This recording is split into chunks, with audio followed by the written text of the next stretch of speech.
Welcome to Luca and Miguel. Enjoy the video. You need to get immediate prerequisites in order so you can start the verification request now. Verify your email and add a phone number. Enable two-factor authentication for account security. Once done, polish your profile with a clear avatar, bio, and at least one linked social handle so Roblox can confirm identity. Make sure your account has a history of original content or development, because eligibility often depends on account age and activity. This speeds approval and avoids needless rejections. Now you submit the actual verification materials. Start by collecting required documents, a government ID or business papers, and scan them clearly. 300 DPI or higher helps.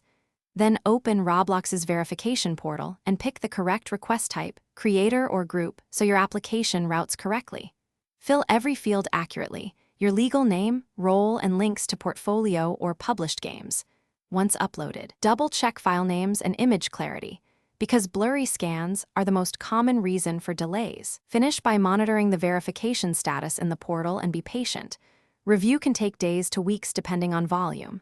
If your application is denied, read the rejection reason carefully, address that exact issue, and resubmit.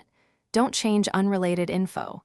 If problems persist, open a support ticket with the ticket ID, attach clean, high-quality documents, and write a concise, polite summary of what you changed. One key tip: if uploads fail, try a different file format, PNG or PDF, and clear browser cache before retrying. Thanks for watching and please subscribe. It's the best investment you'll ever make.